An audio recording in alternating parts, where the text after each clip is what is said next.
जय मौर्य, जय मल्हार, जय अहिल्या. मौर्य क्रांती महासंघ महाराष्ट्र राज्य 75व्या प्रजासत्ताक दिनानिमित्त राज्यस्तरीय खुली ऑनलाईन वक्तृत्व स्पर्धेचं आयोजन तसेच एक खुला मंच उपलब्ध करून दिला. त्याबद्दल मौर्य क्रांती महासंघाचे मनपूर्वक आभार.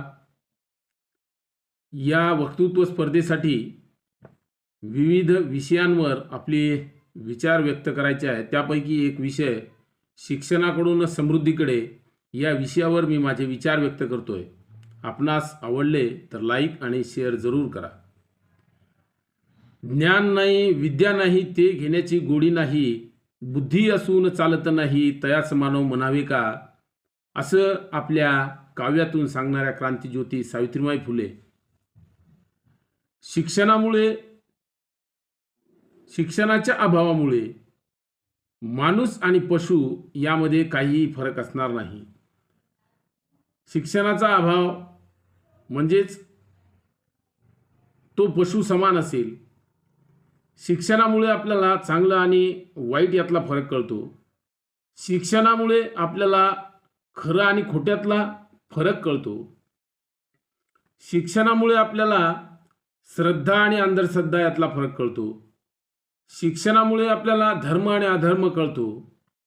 आणि म्हणूनच गाडगेबाबा असं म्हणत, एक वेळ जेवणाचं ताट विका पण शाळा शिका. डॉक्टर बाबासाहेब आंबेडकर असं म्हणतात, शिक्षण हे वाघिणीचं दूध आहे आणि तो जो प्राशन करेल तो गुरगुरल्याशिवाय राहणार नाही. शिक्षण आजच्या काळातील हे जे शिक्षण आहे, लिहिता आणि वाचता येणं म्हणजेच निव्वळ शिक्षण नाही, तर प्रसंगानुरूप वेळेनुरूप बदलत जाणारं वेगवेगळे शिक्षणातील कौशल्य आपण आत्मसात केली पाहिजेत. आणि त्याचा आपल्याच समृद्धीसाठी, आपल्याच यशस्वीसाठीच नाही तर समाजाच्या भल्यासाठीही त्याचा उपयोग व्हावा. आणि म्हणून आपण शिक्षण घेतलं पाहिजे. शिक्षणामुळे माणसात सकारात्मकता येते आणि नकारात्मक विचारांवर आपल्याला विजय मिळवता येतो. त्याचं उत्तम उदाहरण म्हणजे डॉक्टर बाबासाहेब आंबेडकर. डॉक्टर बाबासाहेब आंबेडकरांनी अत्यंत प्रतिकूल परिस्थितीमध्ये सिम्बॉल ऑफ नॉलेज, त्याचबरोबर ज्ञानाचा अथांग सागर म्हणून जी काही कीर्ती मिळवली आहे ती फक्त आणि फक्त शिक्षणामुळेच.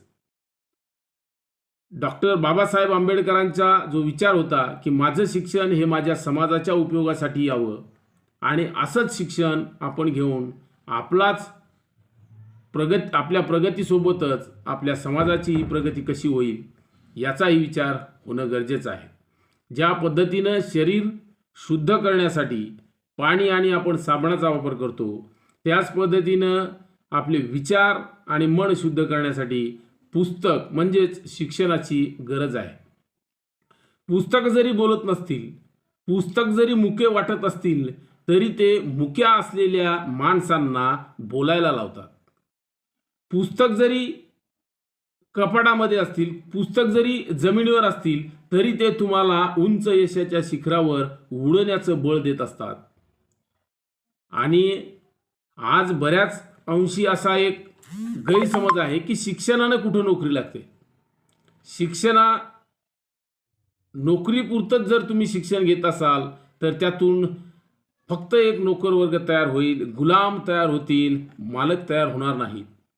आणि म्हणून शिक्षण हे केवळ पुस्तकीच नाही तर चार भिंतीच्या बाहेरून सुद्धा आपल्याला शिक्षण घेता येतं.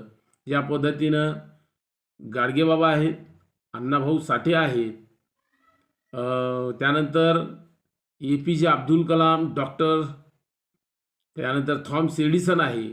या महापुरुषांनी, या शास्त्रज्ञांनी जो काही शिक्षण घेतलं त्या शिक्षणाचा स्वतःच्याच प्रगतीबरोबर समाजाच्याही प्रगतीचा, समाजालाही कसं समृद्ध करता येईल त्याचा त्यांनी वापर केला. आणि शिक्षण हे मन, मनगट आणि मस्तिष्क मजबूत करतं.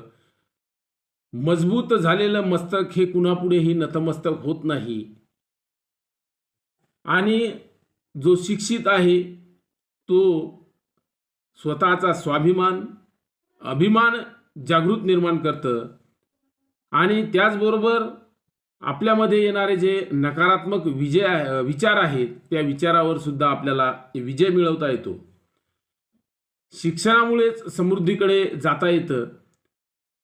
अशिक्षित माणसाची अवस्था काय झाली आहे हे आपल्याला महात्मा ज्योतिबा फुले त्यांनी आपल्या काव्यातून सांगितलेलंच आहे की विद्येविना मती गेली, मतीविना नीती गेली, नीतीविना गती गेली, गतीविना शूद्र खचले, एवढे अनर्थ एका अविद्येने केले. बांधवांनो, आपली ही अधोगती रोखून आपल्याला जर सुखी समृद्ध समाधानी व्हायचं असेल तर शिक्षण हा एकमेव पर्याय आहे. शिक्षण ही अशी इन्व्हेस्टमेंट आहे की आपण ती क्रेडिट केल्यानंतर त्याचा जो काही प्रॉफिट असेल, त्याचा जो काही नफा असेल तो आपल्याला आयुष्यभर मिळत राहतो. आणि म्हणून आपल्याला समृद्ध व्हायचं असेल तर नक्कीच शिक्षण याशिवाय दुसरा कुठलाही पर्याय नाही.